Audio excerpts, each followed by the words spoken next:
Social media और dating apps जो हैं उनका इस्तेमाल बहुत ज़्यादा बढ़ा है। डायनेमिक्स भी पूरे चेंज हो गए हैं, सोसाइटी के भी डायनेमिक्स इनकी वजह से चेंज हुए। तो क्या आपको लगता है कि इसके बावजूद, टेक्नोलॉजी का प्रयोग करने के बावजूद, सोशल मीडिया पे कनेक्टेड रहने के बावजूद जो है लोनलीनेस की समस्या बढ़ी है? वो तो है। बहुत लोनलीनेस क्या है ना, लोग इंस्टेंट ग्रेटिफिकेशन चाह रहे हैं। 2 लाइक्स नहीं मिलते, लोग I have seen people crying about it कि लाइक्स नहीं मिल रहे, कमेंट्स नहीं आ रहे, यू नो। तो क्या है, उनको इंस्टेंट ग्रेटिफिकेशन चाहिए, इंस्टेंट अप्रिसिएशन चाहिए, सब कुछ इंस्टेंट चाहिए। और लोनलीनेस तो है ही ना, तभी तो उनको सब कुछ आउटसाइड चाहिए, इंटरनल नहीं है ना, एक्सटर्नल है। सब कुछ बाहर वाले मुझे दे, मुझे अप्रिसिएशन चाहिए, सब बाहर वाले दे, है ना। वही इंसान जब वो अकेला पड़ जाता है, उसे लगता है अरे मेरी ज़िंदगी तक का तो कोई महत्व ही नहीं है, कोई पर्पस ही नहीं है, मुझे सब कुछ बाहर, मुझे कोई कुछ देता ही नहीं है, मुझे ये नहीं मिल रहा है, वो नहीं मिल रहा है। ये इसीलिए है ना, क्योंकि अंदरूनी मटका नहीं भरा हुआ ना उनका खुद। आप देखेंगे जो प्लेयर्स हैं, खास करके कई बार आप देखेंगे क्रिकेटर्स, या मैंने तो टेनिस प्लेयर्स को ऐसे देखा है, जैसे एक स्पेन की है, मैं उनका नाम भूल गई हूँ, टेनिस नहीं, she is a badminton player. तो वो खेल रही थी, बैडमिंटन खेल रही थी, आई थिंक ओलंपिक्स की बात है, और उनको मैंने देखा वो वर्बली अपने आप को बोल रही है यू कैन डू इट, ऐसे ऐसे अपने वर्बली अपने आप को अफर्म कर रही है। ये बहुत ज़रूरी है। कितनी बार हम करते हैं, अगर आप ऐसे जितने भी लोगों से मेरा इंटरेक्ट होगा उनसे पूछते हो, कुछ सेल्फ अवेयरनेस नहीं है ना, सेल्फ वो नहीं है। तो you have to be your greatest cheerleader. आप नहीं तो कौन? आपको ही अपना चीयर लीडर बनना पड़ेगा ना, आपको ही बोलना पड़ेगा yes I can do it, you know, मेरे में वो क्षमता है, आप मुझे मौका दीजिए, यू नो। आपको अपने आप बारे में बोलना ही पड़ेगा, तभी तो आप आगे बढ़ेंगे, तभी तो आप आगे देखेंगे। तो प्रॉब्लम यही है, उनको चाहिए कि सब कोई मेरे बारे में बोले, सब कोई करे, ऐसे नहीं होता है। तो एक जैसे सुसाइड की घटना बढ़ रही है या फिर स्ट्रेस बढ़ रहा है, तो ये सब जो अटेंशन सीकिंग वाली जो हैबिट आई सोसाइटी में, पैसे के प्रति आकर्षण बढ़ा, पैसा होने के बावजूद लोग डिप्रेशन में जा रहे हैं, एंजाइटी में जा रहे हैं, सुसाइड अटेम्प्ट्स बड़े बड़े लोग कर लेते हैं। तो ये एकदम माना जा सकता है कि ये सब कुछ होने के बावजूद वो लोनलीनेस, इमोशनल प्रॉब्लम्स है ना, ये सब इमोशनली स्टेम कर रहा है कि प्रेम नहीं मिल रहा है, बीवी का प्रेम नहीं है, माँ बाप का प्रेम नहीं है। अभी मैं किसी की कोई आई डोंट रिमेम्बर किसका था, हाँ, वो अब इस बात को बड़ी हो गई है, she must be in her 40s, अभी तक उसके जहन में ये बात है कि मेरे माँ बाप ने मुझे प्रेम नहीं दिया। उसकी शादी हो गई, बच्चे हो गए, अभी तक उनके जहन में ये बात है कि मेरे माँ बाप ने मुझे प्रेम नहीं दिया। इस तरह की समस्या बढ़ी है, बड़ी तो है ना। जैसे आपने बोला, हमारी एक परिचित हैं, बहुत बड़े घर की हैं, दिल्ली के शायद सबसे पॉश इलाकों में जीवन गुजारा होगा, लेकिन उनको अभी भी शिकायतें हैं अपने माता पिता से। उनको ये शिकायत है कि माता पिता ने ध्यान नहीं दिया, उनको ये शिकायत है कि बचपन में उनको किसी ने फिजिकली असॉल्ट किया या एब्यूज़ किया, और आए दिन वो सोशल मीडिया पे सब लिखते रहती हैं। बड़े IAS अधिकारी की पत्नी हैं, मैं जब बातचीत होता है तो मैं कहता हूँ कि इन सब बातों से आप बाहर क्यों नहीं निकल पाते। तो लोग इमोशनली डिस्टेबल हैं, या वो चीज़ें बार बार उन चीज़ों में जा रहे हैं जिसका कोई प्रासंगिकता नहीं, ऐसा भी है। हम इन चीज़ों को इमोशनल इंटैंगलमेंट बोलते हैं।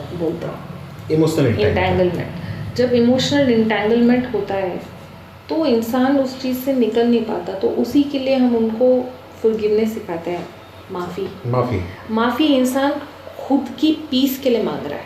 आप नहीं बोल रहे कि आप उस पर्सन को दिल से माफ़ी दे रहे हो, क्योंकि देखो जो उन्होंने किया वो उनके साथ भी होना है, ठीक है, वैसी, क्योंकि जो करता है उसका तो what you give you shall receive that. जैसे फॉरगिवनेस पे आते हैं, okay, I will talk about forgive. So देखिए, ऐसे केसेस में फॉरगिवनेस बहुत काम करता है, माफ़ी, खुद से माफ़ी, क्योंकि उस प्रॉब्लम में जब आप खुद से क्यों माफ़ी, फॉरगिवनेस का मतलब हुआ कि अगले जो आपके साथ गलत किया आप उसको माफ़ कर दो, खुद को हील करो। देखो, इंसान ज़्यादातर ऐसे मैंने ऑब्जर्व किया है मेरे एक्सपीरियंस में कि ज़्यादातर जब वो इंसान आता है ना, वो सबसे पहले पूछता है मैं उसे क्यों माफ़ करूँ, उसे they have to go through the same pain that I went through, right?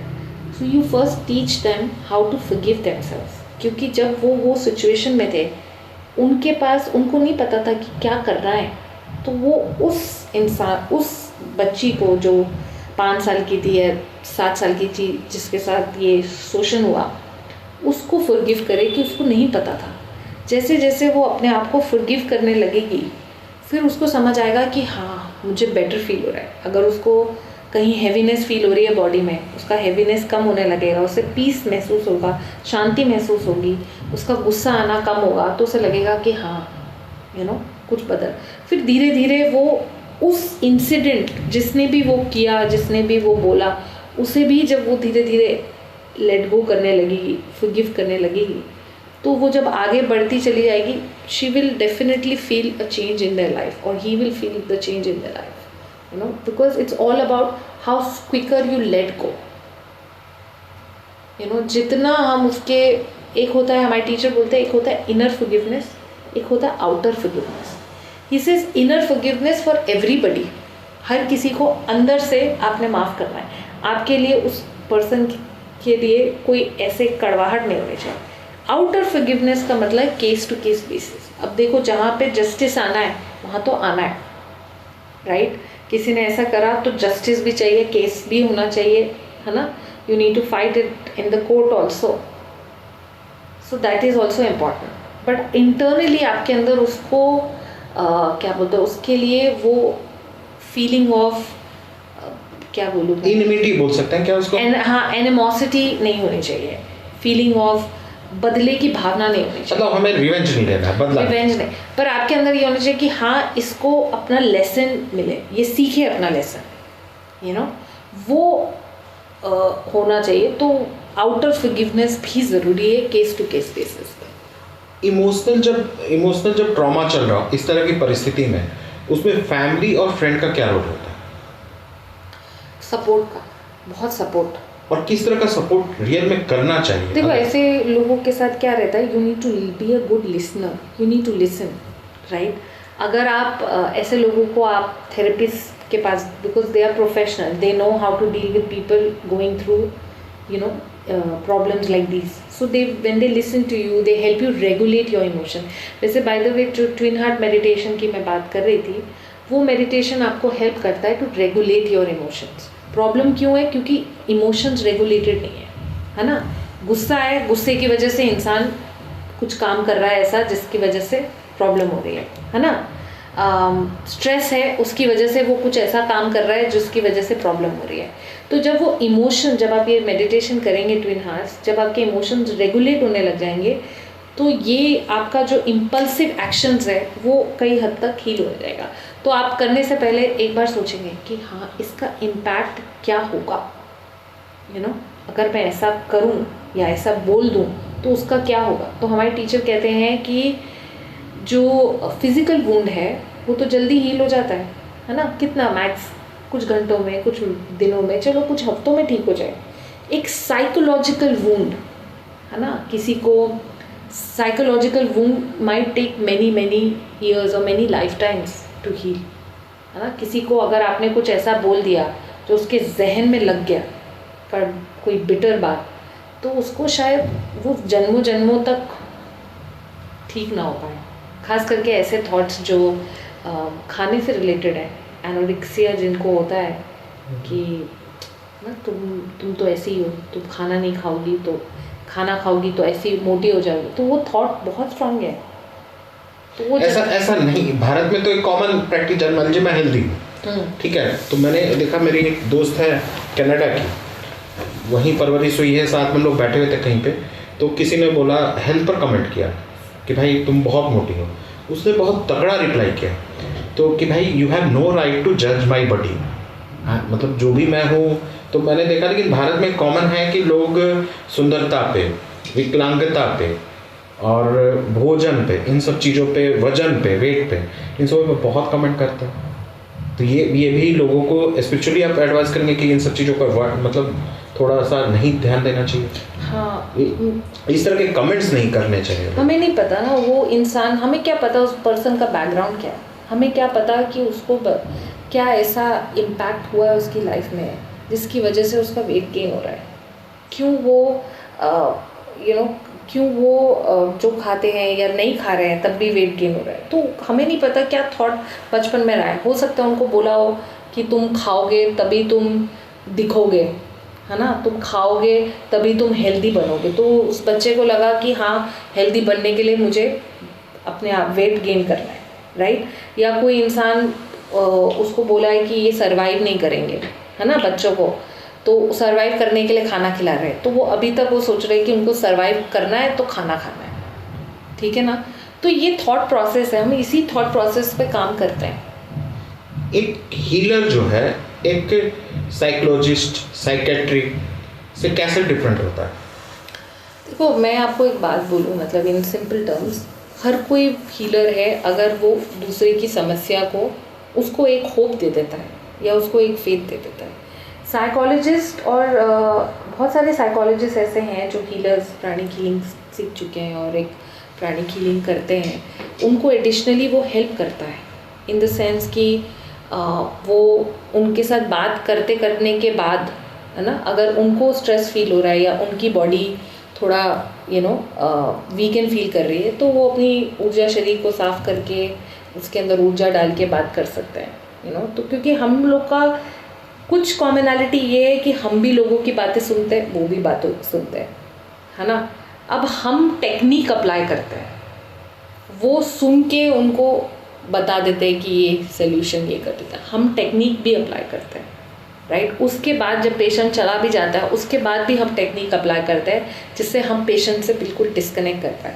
Psychologist वैसे अगर उन्होंने हीलिंग नहीं सीखा है, प्राणिक हीलिंग, तो वो वैसा नहीं कर पाते। So that's why in the long run they also tend to experience some emotions like that. Bharat में दो चीज़ें रिलीजन से कम नहीं है, पार्ट ऑफ लाइफ है, एक तो क्रिकेट है, दूसरा मूवीज़ है। आप क्रिकेट फॉलो करती हैं? थोड़ा बहुत अपने डैड के साथ। अभी तो मैंने मैच देखा था, वर्ल्ड कप जो हुआ, थोड़ा बहुत कभी कभी। एक सवाल इसी से जुड़ा हुआ, क्रिकेट प्लेयर्स जब प्रेशर में होते हैं, मिलियंस लोग देख रहे होते हैं, उस मोमेंट में मेंटल स्ट्रगल बहुत इंपॉर्टेंट होता है। क्या आपको लगता है कि इस तरह के मामले में स्पिरिचुअलिटी और मेडिटेशन जो है उनको हेल्प कर सकती है? बिल्कुल, because it's all about mental strength. Mental strength की ज़रूरत है अभी। अगर आपका मेंटल पावर बहुत स्ट्रांग है, you will be able to achieve anything in your life. तो अभी का जो मैंने देखा कि अभी का जो टीम है इंडिया का 20 जो वर्ल्ड कप जीती है, बहुत स्ट्रांग मेंटल स्ट्रेंथ है। आप देखिए कि स्टार्टिंग में जब वो लोग खेल रहे थे तो एक कैच आया, वो कैच छूट गया, और फिर उसके, क्योंकि वो पीक पोजीशन होती है, राइट। स्टार्टिंग में आप अपना इस्टेब्लिश कर रहे होते हो, तो पर उसके बाद इंडिया ने बिल्कुल पकड़ लिया कि नहीं, अब कर सकते हैं। 1 आउट करा, 2 आउट, कॉन्फिडेंस बढ़ता गया। तो मेंटल स्ट्रेंथ, तो अभी की टीम में बहुत स्ट्रांग मेंटल स्ट्रेंथ है, तभी वो ओवरकम कर पा रही हैं। कोई भी हैसल हो रहा है, घबरा नहीं रही है। अब आप देखो, आप इतने लोग हैं वो स्टेडियम में, और आपको पता है लोग कैसे होते हैं ना, कुछ भी बोल रहे होते हैं, तो आपको बहुत मेंटल प्रेशर होता है। तो मेंटल प्रेशर से ये ऑफ कोर्स, अगर हम ये मेडिटेशन करते हैं, ट्विन हार्ट्स करते हैं और वो प्राणिक हीलिंग यूज़ करते हैं, definitely they will be able to overcome any challenges. Anybody who's under any kind of strong mental pressure, they will be able to overcome any problem.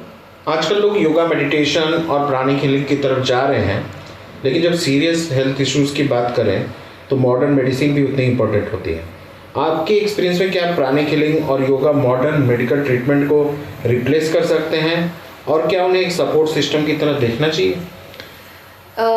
देखिए, मैं योगा तो नहीं, प्राणिक हीलिंग के बारे में बोल सकती हूँ कि pranic healing is not a replacement, it's a complementary therapy.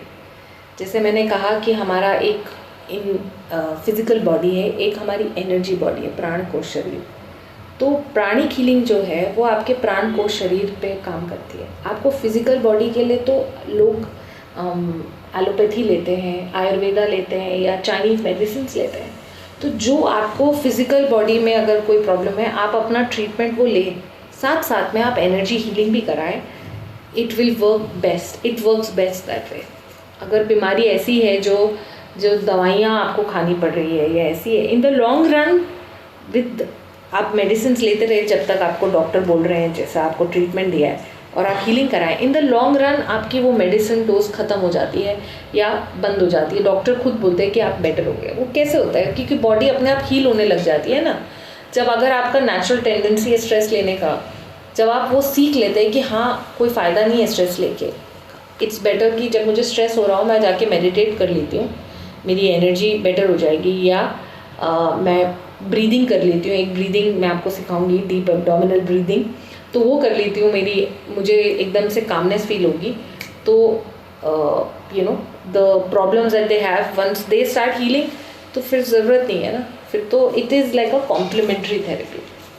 आजकल सोसाइटी में एक चीज़ बहुत नोटिसेबल है, वो है गुस्सा, और सोशल मीडिया पर भी टॉलरेंस और एंगर देखने को मिलता है। मानी, क्या लगता है आपको, इतना रेस्टलेस और एंग्री काहे लोग हो जा रहे हैं? अभी एक खबर हम पढ़ रहे थे, दिल्ली की घटना है। एक महिला, किसी ने इंस्टा पे कमेंट कर दिया, किसी की बिटिया का ब्याह हुआ, हाँ। और इंस्टा पे कुछ कमेंट कर दिया, वो लोग पहुंचे उसके घर पे लड़ाई करने, और जिसने कमेंट किया तो उसके भाई ने अगले पर चाकू मार दिया। अच्छा। तो इस तरह जो एंगर इंटॉलरेंस जो बढ़ा है, रेस्टलेस हो गए हैं लोग, तो एंगर और रेस्टलेसनेस इतना क्यों बढ़ गया? बिकॉज इमोशनल रेगुलेशन नहीं है ना, रेगुलेट नहीं कर पा रहे, उनको नहीं समझ आ रहा। देखो anger can be a good thing, right? If can anger is a good emotion, can be use positively also. अब जब इंडिया को इंडिपेंडेंस चाहिए थी, वी यूज्ड एंगर, राइट? कि हाँ हमें नहीं चाहिए ब्रिटिशर्स, हमें नहीं चाहिए, तो we used anger in a good way. So हमें एंगर को यूज़ करना आना चाहिए ना पॉजिटिव वे में। तो ये कैसे हेल्प करता है? ये आपका मेडिटेशन हेल्प करता है। जब आप कोई भी, कई बार आप मेडिटेट करेंगे, आपको लगेगा, आपको ऐसा नहीं गुस्सा नहीं आएगा, गुस्सा आएगा, पर आपको गुस्सा आने से पहले आप दूसरे इंसान के बारे में सोचेंगे कि जो मैं करने जा रहा हूँ या बोलने जा रहा हूँ वो दूसरे इंसान को कैसे इम्पैक्ट करेगा। जैसे ही आपको लगेगा कि हाँ वो उसे ठीक तरह से इम्पैक्ट नहीं करेगा, then you will stop doing all of that. That is how the world will become a better place in the long run. Meditation is the key to help people regulate their emotions. जो लोग connect करते हैं, लोग मंदिर क्यों जाते हैं? जब इंसान जो बोलते हैं ना बहुत परेशान होता है, वो मंदिर जाता है ना, तो उसे मंदिर में ही वो जब वो सब पूजा करते हैं या सब जो भी चीज़ करते हैं, तो उनको अच्छा फील होता है ना वहाँ पर मंदिर जाके, उनको लगता है that is meditation in itself. The moment they connect with the source, they start feeling better. So that is what meditation is all about. The moment you connect with the source, you understand there's an aspect of source in everybody. So then you stop feeling, then your energy, your emotions transform. वो भी तो emotion है ना, गुस्सा भी एक energy है, worry भी एक energy है। जब वो energy change हो जाती है तो मुझे लगता है कि हाँ चलो ठीक है, stop bothering. विमेन की इंडिपेंडेंस बढ़ रही है, और क्या आपको लगता है कि सोसाइटी चेंज हो रही है, तो रिलेशनशिप का जो स्ट्रक्चर बदला है उसमें किस तरह के आपको लोग मिलते हैं और क्या क्या समस्या सुनने को मिलती है ज़्यादातर? देखो हो क्या रहा है ना, विमेन को एम्पावरमेंट मिल रही है, women are working independently, right? पर क्या है, विमेन को अभी तक वो एक्सपेक्टेशन है कि वही सुबह खाना बना के जाएगी, जब वो काम करके आएगी वही खाना बनाएगी, वही बच्चे देखेगी। तो क्या उसका लेबर बट नहीं रहा, लेबर बढ़ गया है। क्योंकि ऑफिस अभी ज़्यादातर, पहले क्या होता था टीचर्स बन जाती थी लेडीज़ या ऐसा कुछ, अभी क्या है ladies are also into professions where male use to dominate, right? कोई भी मतलब you can see a lot of women, lot of people I know, friends of mine, they are they are engineers or anything, so they are in good profiles, कुछ consulting में चले गए, कुछ यहाँ चले गए।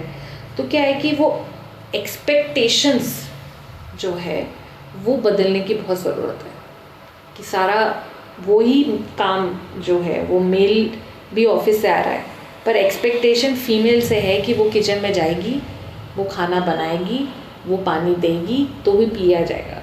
पर वो बदलने की ज़रूरत है कि it is both have to come together to raise a family, to start a family, to develop a family, to work. It has to be working both ways. It can not be dependent on one person. Labour तो बढ़ गया ना इस वजह से। तो क्या relationship में जो ये टर्बुलेंस आ रहा है आजकल, जो दो जैसे कपल्स हैं, पति पत्नियां हैं, तो रिलेशनशिप में जो ट्रबल आ रहा है, तो इसमें किस तरह से आप लोग मदद कर पा रहे हैं, मतलब और किस तरह की मतलब अगर रिलेशनशिप की बात करें? सो देखिए, अगर क्योंकि मॉडर्निटी को तो आप स्वीकार रहे हैं, ट्रेडिशंस को आप छोड़ना नहीं चाह रहे हैं, महिलाओं का जो कामकाज का जो तरीका था वो आप पहले भी था, आज भी वही है, तो आपको किस तरह के ज़्यादातर मामले इस तरह का भी देखने को मिलते हैं? देखो, ऐसे मामले आते हैं, फिर हम जो लेडीज़ आती हैं या जो आते हैं, हम उनको सेल्फ अपने से प्रेम करना सिखाते हैं, अपने आप को एक्सप्रेस करना सिखाते हैं। तो उनका भी ये प्रॉब्लम होता है, वो एक्सप्रेस नहीं कर पाते, बता नहीं पाते कि हाँ ये प्रॉब्लम है, हाँ ये भी प्रॉब्लम है। तो हम उनको सेल्फ, ये जो मेडिटेशन मैंने आपको पूरे सेशन में बताया, ट्विन हार्ट मेडिटेशन, हम उनको ये बताते हैं आप ये मेडिटेशन करें। तो जब उनके इमोशंस रेगुलेट होने लग जाते हैं, है ना, जब उनका इमोशन स्टेट बेटर होने लग जाता है, और जब वो एक्सप्रेस करते हैं, तो वो भी सरप्राइज होते हैं कि अरे कि मैं हमेशा डरती थी, अगर मैं बोल दूंगी तो ऐसा हो जाएगा, ये हो जाएगा, वो हो जाएगा, पर अब नहीं हो रहा, अब वो इंसान समझ रहा है। तो दे स्टार्ट फीलिंग, वो इमोशनल रेगुलेशन नहीं है, इसकी वजह से ये प्रॉब्लम होती है। मॉडर्न रिलेशनशिप में एक्सपेक्टेशन ज़्यादा है, ये भी एक कारण हो सकता है। यस, एक्सपेक्टेशंस तो है ही ना, तभी तो इमोशनल इरेगुलरिटी है, प्रॉब्लम है। अगर कोई महिला जो है घरेलू हिंसा, डोमेस्टिक वायलेंस से परेशान है और वो आपको सुन रही हो, तो आप उसे क्या सजेस्ट करना चाहेंगे? देखिए, मैं ऐसी औरतों को ये बोलना चाहूँगी, औरत या मर्द, आजकल तो डोमेस्टिक वायलेंस में कोई कहा नहीं जा सकता, महिलाएं भी आजकल कोई जेंडर, वो स्पेसिफिक जेंडर न्यूट्रल ही माना जाए दोनों। मैं उनको ये हिम्मत देना चाहूँगी कि उनकी आवाज़ की वैल्यू है, तो उनको आवाज़ उठानी चाहिए और उनको कहना चाहिए जो उनको कहना है अपने दिल से, और उनको किसी से डरने की ज़रूरत नहीं है, किसी से भी ये सोचने की ज़रूरत नहीं है कि मुझे कुछ, उनको वो जो उनका दिल कहता है उनको वो पूरी तरह से करने की ज़रूरत है। मैं ये कहना चाहूँगी ऐसे लोगों से जो डोमेस्टिक वायलेंस का अपनी समस्याओं को लेकर उन्हें जो आवाज़ उठानी चाहिए, जरूरत पे पड़ने पर प्लेटफॉर्म्स पे जाना चाहिए। बिल्कुल, क्योंकि आजकल गवर्नमेंट का भी बहुत वो है ना, सोशल वर्कर्स भी हैं, हर तरह की, और पुरुषों के लिए भी अब ऑर्गेनाइजेशन आ गए हैं, इवन पुरुष जो पीड़ित हैं, पुरुष जो महिलाओं से, आई थिंक मर्द करके एक है, फरहान अख्तर का मैंने देखा, मर्द भी है, दिल्ली में भी कुछ एनजीओज हैं, कुछ एक्ट्रेस। तो आपको तो ऐसे लोगों को बिल्कुल डरना नहीं चाहिए, उनको बिल्कुल बुलंद होना चाहिए, और बुलंद होकर अपने जो दिल के भाव है उनको हर जगह एक्सप्रेस करना चाहिए कि हाँ मुझे ये न्याय चाहिए और उनको न्याय मिलेगा, जो भी प्रॉब्लम से वो गुजर रहे हैं। आजकल न्यूज़ चैनल्स खोलते ही दिखता क्या है, तो ईरान में वॉर चल रहा है, क्लाइमेट क्राइसिस है, और कहीं बोला जा रहा है कि नेचुरल रिसोर्स जो है वो ख़त्म हो जाएगा, और इन खबरों की वजह से मन में एक बार एंजाइटी होती है सबकी, कॉमन। मतलब ऐसे वक्त में स्पिरिचुअलिटी या प्राणिक हीलिंग जैसे प्रैक्टिस क्या रोल प्ले कर सकते हैं? अगर पूरी दुनिया की बात की जाए, जब समस्याओं से पूरी दुनिया परेशान है, मतलब देश और राष्ट्र और इंडिविजुअल लेवल पर, स्पिरिचुअलिटी का, प्राणिक हीलिंग का इस तरह के टर्बुलेंस में क्या रोल है? देखो, स्पिरिचुअलिटी या प्राणिक हीलिंग उस टाइम पे आपको यही कनेक्ट, जब जो मैं आपको बता रही थी जैसे मेडिटेशन, इससे आप क्या होता है, आप अभी यहाँ बैठे आप क्या कर सकते हो, आप ब्लेस ही कर सकते हो। तो आप जब आप जुड़ते हैं ऐसे किसी स्पिरिचुअलिटी से किसी भी तरह से, तो आप प्रे करें, ब्लेस करें, जैसे हम ट्विन हार्ट्स करते हैं, हम रोज़ अर्थ को ब्लेस करते हैं। तो चाहे ईरान हो, चाहे इराक हो, चाहे यूएस हो, जो भी कंट्री हो, पाकिस्तान हो, इज़राइल हो, जो भी कंट्री, सबको ब्लेस करते हैं, सद्बुद्धि से ब्लेस करते हैं, अंडरस्टैंडिंग से ब्लेस करते हैं। तो हम इस समय यही कर सकते हैं। अच्छा, एक प्रैक्टिकल एस्पेक्ट अगर देखा जाए, अगर हम ये पूरी सिनेरियो को देखें, यूएस और ईरान के वॉर को, हम लोग अलग अलग थॉट प्रोसेस के हैं, हम लोग का जन्म परवरिश अलग अलग जगहों पे हुई, हमारी सोच और समझ अलग अलग है। अमेरिका के लिए जो नीड है, अमेरिका के लिए वॉर नीड हो सकता है, ईरान के लिए नीड भी हो सकता है, कुछ लोगों के परसेप्शन सर्वाइवल भी हो सकता है, नीड और सर्वाइवल दोनों हो सकता है। वहाँ ये भी खबरें आ रही हैं कि मतलब भगवान उसको किस तरह से आप मतलब जब स्पिरिचुअलिटी की बात करते हैं तो डिवाइन की बात करते हैं, तो भगवान अलग अलग नेशन को अलग अलग तरीके से रिफ्लेक्ट कर रहे हैं, कैसे इसको समझना बेहतर होगा? क्योंकि किसी के लिए कुछ अगर समस्या है, जैसे मैं एक बार बनारस में गुजर रहा था मणिकर्णिका घाट की तरफ से, तो मुझे डेड बॉडीज दिखी तो मेरे मन में ये थॉट आया देखकर कि कोई मर रहा है, कोई मरा, कोई रो रहा है, लेकिन अगर भगवान है तो उसको तो जो वो लकड़ियाँ बेच रहा है उसका भी खर्च चलाना है, तो किसी के साथ बुरा हो रहा है तो किसी के साथ भला हो रहा है, लेकिन पूरे जब ह्यूमैनिटी होल ह्यूमैनिटी के उसमें देखते हैं तो भारत में एक खास समुदाय के जो लोग हैं, सिया कम्युनिटी जो पाथ फॉलो करते हैं, वो जो हैं वो नाराज हैं। ईरान में कुछ लोग नाराज हैं, कुछ लोग खुश भी होंगे। तो ये किस तरह से यूनिफिकेशन में डिवाइन का क्या रोल होता है? क्या ये डिवाइन ही रिप्रेजेंट कर रहा है कि युद्ध हो रहा है लेकिन अंततोगत्वा वही होगा जो डिवाइन विल ही होगा? क्या है इस पूरे सिनेरियो को स्पिरिचुअलिटी के एस्पेक्ट से कैसे समझें? देखिए, अगर आप इसे ये समय को मैं जिस तरह से समझती हूँ, जो मैं ऑब्जर्व कर रही हूँ, ये समय ये है कि हमें सोर्स से कनेक्ट करना है। You know, we have to connect with God. We have to connect with who we are and come together and learn to regulate our emotion, heal ourselves. तो क्योंकि जैसे अभी क्या है, जहाँ पे बदले की भावना है, जो इंसान जहाँ पे बदले की भावना है, जिस इंसान के साथ ऐसा हुआ हो ज़िंदगी में, किसी ने उनके साथ अच्छा नहीं करा, उनके अंदर भी बदले की भावना है, वो सब उन्हीं चीज़ों के साथ कनेक्ट होंगे ना। इमोशन लोग कहाँ कनेक्ट हो रहे हैं? इन वॉर में एवरीबडी कनेक्ट्स टू इमोशन। जो सप्रेशन, जिसको सप्रेस किया गया है, वो कनेक्ट होगा उस पार्ट से कि मुझे सप्रेशन से। जो डोमिनेट कर रहा है वो कनेक्ट होगा डोमिनेंस से। तो आप देखिए, कोई भी एक चीज़ सेम नहीं है, डिफरेंट चीज़ है। तो जब हम अपने आप को रेगुलेट करने लग जाएंगे इमोशनली, अपने आप को रेगुलेट, तो ये चीज़ आप उसको उसी तरह से देखेंगे। आप उसे देखेंगे that it's a learning process for everybody, not just US but also for Iran, not just India but also for Israel, everybody. It's a time for us to connect with the source and what he really wants. एक spiritual व्यक्ति के लिए अगर जब पूछेंगे तो भगवान वाकई क्या चाहता है इस तरह के इंसिडेंट्स को देखकर? देखो, ये तो मैं भी नहीं बता सकती कि भगवान क्या चाहते हैं। देखिए, मैं इसका जवाब नहीं दे पाऊंगी कि भगवान क्या चाहते हैं, राइट। मैं बस यही कह पाऊंगी कि देखिए, इसमें भी we just have to learn to heal ourselves. इस प्रोसेस में भी मैं यही बोलना चाहूँगी, क्योंकि अभी क्या है, छोटी छोटी चीज़ लोगों को इम्पैक्ट कर रही है, right. Last year India Pakistan था, the war was impacting people, right. it came too close to us also, right? So it's very important कि we learn to navigate through कि क्या हम कर सकते हैं, how we can help. आप prayer कर सकते हैं, मेडिटेशन कर सकते हैं, आप हील कर सकते हैं अपने आप को, and then in the long run you will be able to contribute in helping those who are going through a difficult time. क्या कलेक्टिव प्रेयर्स या पॉजिटिव एनर्जी सच में दुनिया के इन्वायरमेंट और सिचुएशंस पे कोई इफेक्ट डाल सकते हैं?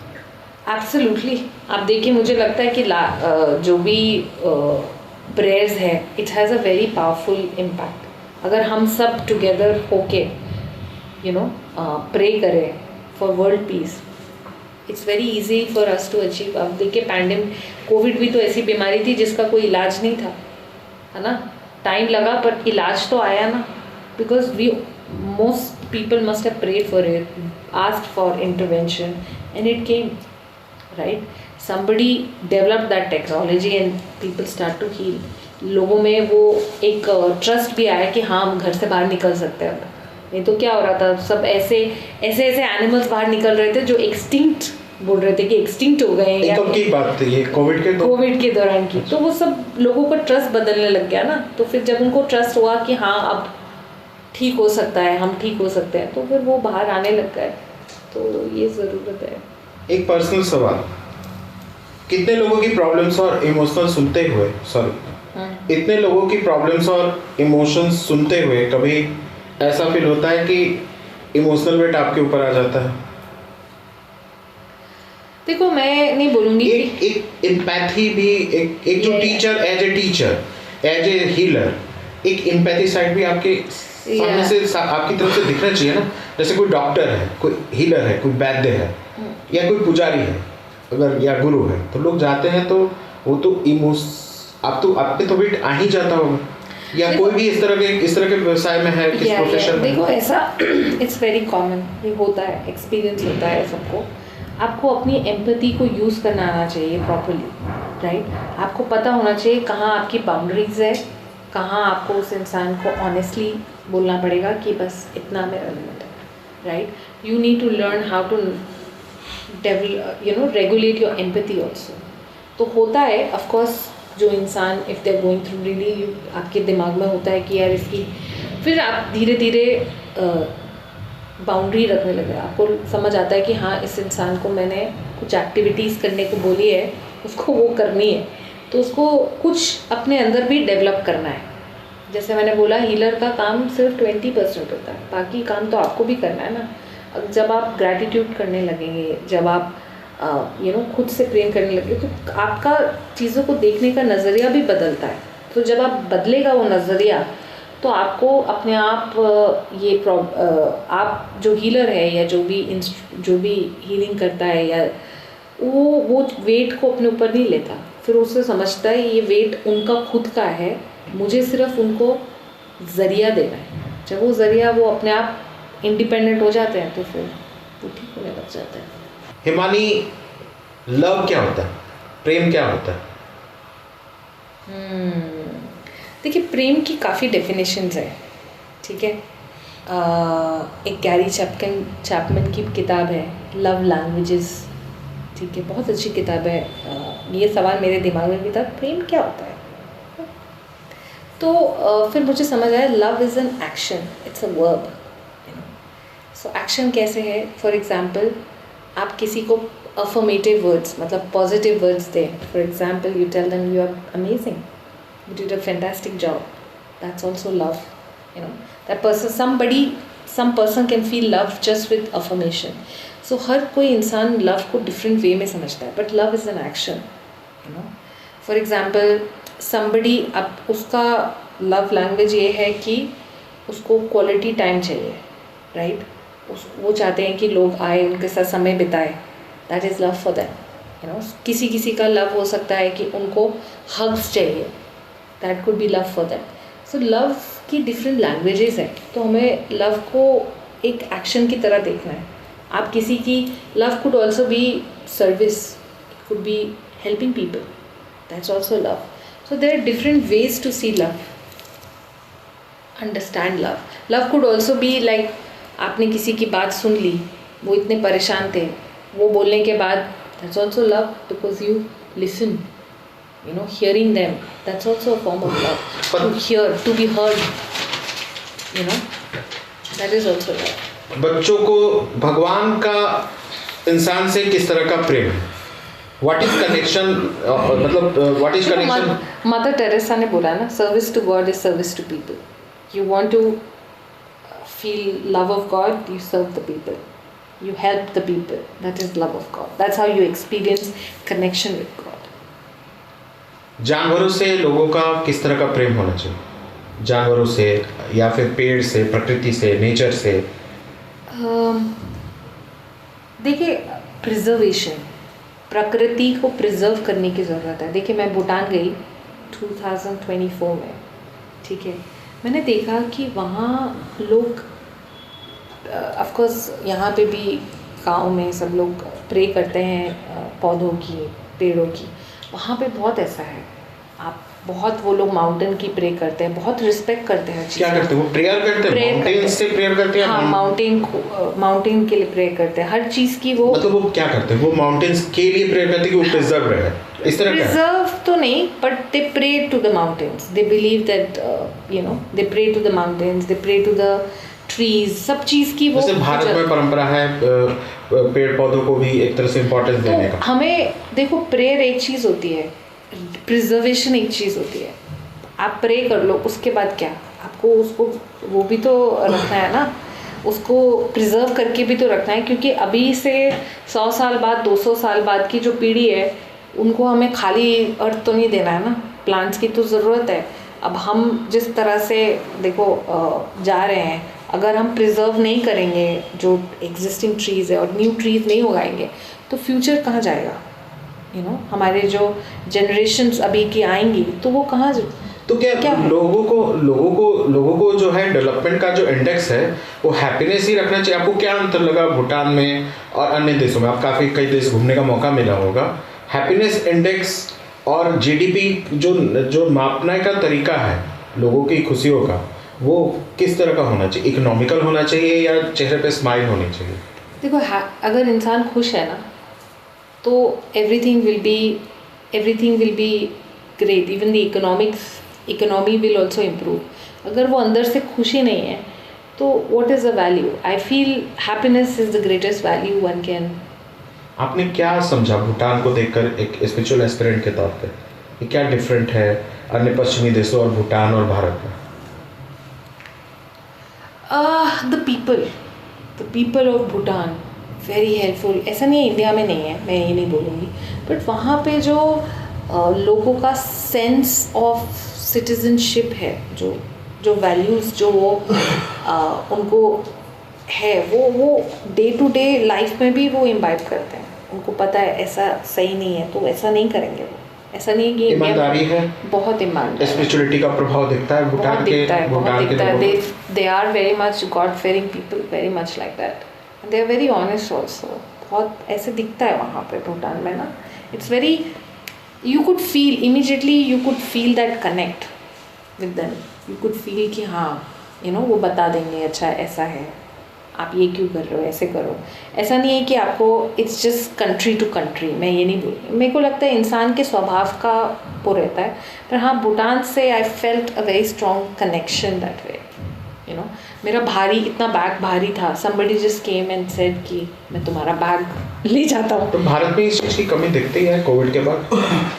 देखिए, मैं ऐसे कंपेयर नहीं करना चाहती। देखो, मैं आपको बोल रही हूँ जैसे कि it's person to person, perception build up, different experiences. Yeah, so I've seen people have helped me here also whenever I needed help. So ऐसा मैं नहीं बोलूँगी, पर हाँ थोड़ा वाइब, वहाँ का एनर्जी थोड़ा डिफरेंट है। वहाँ लोग मैंने ऐसे स्ट्रेसफुल नहीं देखे, मज़े में एकदम खुश एकदम सब ऐसे देखे मैंने ज़्यादातर। अगर मुझे यंगर सेल्फ से मिल पाया हिमानी के, शायद लंबा समय हो गया हम लोग की मुलाकात, या हम लोग एक दूसरे को देख पाए थे 2011-12 के बाद तो नहीं, एमसी के बाद नहीं। तो अगर आप अपनी यंगर सेल्फ से मिल पाए तो एक एडवाइस क्या देना चाहेंगी? Himani at the age of 22 and 23 and now I was 21। मैं अपने आप को यही एडवाइस दूंगी, believe in my self, to trust in myself, to trust my path, to trust my heart that yes, I'm going on the right track. Himani, क्या changes दिखता है? हम लोग जब बैठे हुए थे कहीं, हम लोग की बातचीत चल रही थी, अपने बैचमेट्स मिले, तो मतलब एक पूरा का पूरा अलग पाथ चूज करना, हिमानी उस समय और हिमानी आज, क्या मतलब आपको लगता है क्या चेंजेस दिखता है? क्या एस्पिरेशन थे और फिलहाल आप किस तरह से अपने जीवन को? मैं आपको बताऊँ, जब मैं आईएमसी में भी थी ना, 2011 की बात है, कुछ महीने हुए थे। मेरी एक दोस्त है, वो मुझे कोई एनजीओ में ले गई, उनका कुछ एक्टिविटी था तो मैं उनके साथ गई। तो उन्होंने एक्टिविटी दी थी कि right 10 things that you like about your self and 10 things that you don't. I wrote I think 20 things that I don't like about my self. जब मैं अपने बारे में लिखने में आई तो मुझे समझ ही नहीं आया मैं क्या लिखूं। मेरे अब आ रहा था कि दूसरे लोग क्या मेरे में पसंद करते हैं, मैं वही लिख पा रही थी। तो फिर मैंने, और वो 30 सेकेंड्स में लिखने थे या 60 सेकेंड्स में, और जब वो ख़त्म हुआ और वो चीज़ मेरे दिमाग में थी कि यार मैं अपने आप को जानती ही नहीं हूँ कि कौन हूँ मैं, क्या मेरे में अच्छाई है, क्या मेरे में बुराई है। मैं सिर्फ बुराइयों को ही जानती हूँ। I don't know what I really like about myself. What do I like about myself? So I think that now when I look back, उसके कुछ टाइम के बाद जब मैं खोज में गई तो I started developing, I started understanding, okay, I'm good at this, I'm good in that. धीरे धीरे करके now when I look back, I feel more confident now. I feel कि हाँ मेरे में अब वो confidence है, वो आत्मनिर्भरता है अपने में, तो मुझे वो चीज़ काफ़ी अपने में महसूस होती है। सेल्फ मतलब एक इंडिपेंडेंस मतलब आपको लगता है कि आपने जो पाथ चुना या फिर जो आपका हृदय था वो आपको सही जगह तक ले गया? यस, इस चीज़ में। हाँ, रैपिड फायर में कुछ क्वेश्चंस हैं ईमानी, हम आपसे पूछ लेते हैं। मेडिटेशन या म्यूजिक? देखिए, music is also meditation, right, a form of meditation, because कई बार मैं म्यूज़िक सुनती हूँ तो I can connect immediately, you know, I feel very connected to the source. So if you ask me, music. अच्छा, एक बात मैं समझना चाहूँगा, जब स्पिरिचुअल पाथ पे कोई रहता है तो उसको बहुत सारी चीज़ों की मनाही रहती है। मैं देखता हूँ कि जो स्पिरिचुअल पाथ पे लोग हैं तो वेस्टर्न म्यूजिक नहीं सुनना है या पॉप नहीं सुनना है, या क्या इस तरह का रिस्ट्रिक्शंस क्यों रहता है, या फिर क्या? देखो, मेरे को नहीं पता, हम तो नहीं बोलते ऐसे लोगों को, ना मैं बोलती हूँ। मैं तो हर तरह का म्यूज़िक सुनती हूँ जो मुझे कनेक्ट करता है। हाँ, इन द लॉन्ग रन जो बहुत शोर शराबा के सॉन्ग होते हैं वो तुम खुद ही नहीं सुन पाते, यू नो। अगर आप बहुत सुनते होंगे पहले, फिर आप एक पॉइंट आता आप नहीं सुन पाते, है ना। तो ऐसा कोई रिस्ट्रिक्शन मैंने तो नहीं कभी सुना अपने लिए या किसी ने मुझ पे लगाया हो। ईमानी, क्या पसंद है, माउंटेन्स या बीच? बीच। क्यों? मुझे पानी पसंद है, वाटर। क्रिकेट या मूवीज? मूवीज। एक वर्ड जो आपके लाइफ को डिस्क्राइब करे। करेज। करेज क्या होता है मैम? करेज टू डू, जो अपने करियर में, if you are at a point where you know that you can bring this up, you can go to the next level, but having the courage to do something which is not everybody choose that path, to do something different, it requires a lot of you know, एक तरह का strength चाहिए तुम्हें. So I think that is how I would define myself as, or my motto as, courage. courage को कैसे buildup करते हैं? देखो, करेज आप तब बिल्ड कर सकते हैं जब, जैसे आप कभी बोलते नहीं थे, वन डे आपके अंदर चल रहा है, तो मैं क्या करती थी, लिखती थी कि मुझे ये चीज़ इस इंसान को बोलनी है, पर मुझसे बोला नहीं जाता था, तो मैं लिखती थी। मैं शीशे के सामने प्रैक्टिस करती थी। जब वो इंसान मेरे सामने है या मेरी मैनेजर है कुछ, मैं बोल ही नहीं पा रही हूँ, फिर मैंने बोला, फिर से मैं लिखती थी, फिर मैं जाके बोलती थी कि ठीक है, मैं बोल सकती हूँ, तो मैं जाके बोल देती थी कि ऐसा है। So that gave me, like, you know, that's one step, that effort, that is courage, that develops courage. You need to push yourself out of your comfort zone, you know. And so once you are that is courage. That is courage, yes, to be able to do that. Also, I think I went out of my comfort zone many ways. कि जब हम लोग नेपाल गए, and Nepal में I decided to do a bungee jumping. So I didn't know that I could be that adventurous. तो एकदम से jump करना, I was really scared, but then I did it. So doing something out of your comfort zone helps develop courage. अच्छा, एक बात बताओ नानी, आप जब कोई बहुत डिलेमा में, बहुत परेशान है, बहुत डिलेमा में गए, बहुत परेशान है, क्या मदद करता है क्या कि हमने एक कागज़ पकड़ी, कागज़ ली, लिखना शुरू किया अपनी परेशानी, तो क्या समस्या ख़त्म हो जाती है? हाँ, so once it's out of your mind, yes, you tend, it's called journaling करने लग जाता है ना, when you start writing your thoughts. Yes, it also helps. There are different ways to regulate your emotions, right? And that is also part of regulating your emotions? Yeah, one can also do that. This is also a technique, regulation. Regulate करने के लिए you write down what you're feeling. तभी तो लोग सब पहले क्या लिखते थे, डियर डायरी. वो डियर डायरी से उनके इमोशंस रेगुलेट होने लग जाते थे. आजकल लिखते भी नहीं हैं. अगर लोग परेशान हैं, डिप्रेशन और एंजाइटी में हैं, तो क्या उनको डायरी लिखनी चाहिए? They can write. They can. But of course, see, they also doing the meditation will help, you know, doing twin hearts will help them a lot. But yes, writing down will also help because they have a natural tendency to overthink. So once they start writing it down, वो अपने आप solution आने लग जाता है जब आप. और क्या गुरु मदद करते हैं? अगर गुरु हैं, स्पिरिचुअल मेंटर हैं आपके, मान लीजिए मैं मदरसे अरविंद को मानता हूँ, तो या फिर कोई भी व्यक्ति गुरु है आपका, या आप जिसको भी पूजा करते हैं, वर्शिप करते हैं, तो क्या गुरु अलग अलग फॉर्म्स में आके मदद भी करते हैं? देखिए, बिल्कुल, गुरु का काम 2 काम होता है, ठीक है. ये हमारे आचार्य रानी ने कहा है दैट एक तो गुरु का काम है आपको टीचिंग्स देना, एक गुरु का काम है आपको स्पिरिचुअल एनर्जी देना, ठीक है. अब टीचिंग्स आपको किताब है, गुरु की किताब पढ़े, आपको गाइडेंस मिल जाएगी बुक्स पढ़ के, क्योंकि हमारे गुरु कहते हैं कि गुरु already, spiritual path is like an Amazon jungle, right. Guru already इस पाथ से गुजर चुके हैं, उनको पता है कि ऐसा ऐसा होता है, ऐसा होता है, अगर ऐसा हो रहा है तो ऐसा करें, ऐसा हो रहा है तो ऐसा करें। तो गुरु के जो लिखा है आप अप्लाई करेंगे अपनी लाइफ में टीचिंग्स, तो you will be able to change. अब गुरु की एनर्जी पाने के लिए you have to do service also, ना, go and do service, help people out, so that will help transform the energy, which is why ये service हमारी जो ऑर्गेनाइजेशन है वर्ल्ड प्राणिक हीलिंग फाउंडेशन, हम लोग बहुत बड़ा एक हीलिंग कैंप कर रहे हैं इंडिया में, ऑल ओवर इंडिया।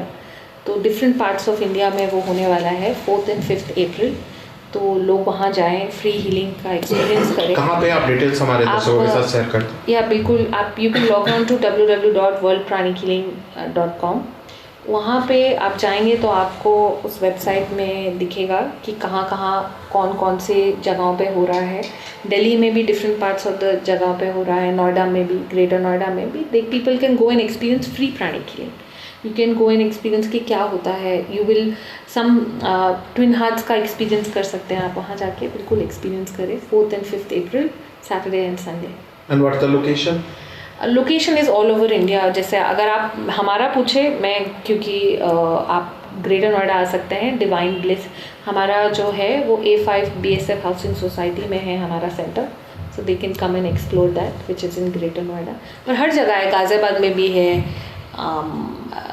दिल्ली के हर पार्ट्स में, कुछ पार्ट्स में, बट दे कैन मैं आपको डिटेल्स आपको बता दूंगी दिल्ली में जहाँ है, और वर्ल्ड ओवर, इंडिया ओवर जहाँ पे वो है, मैं आपको भेज दूंगी, आप देख लेना।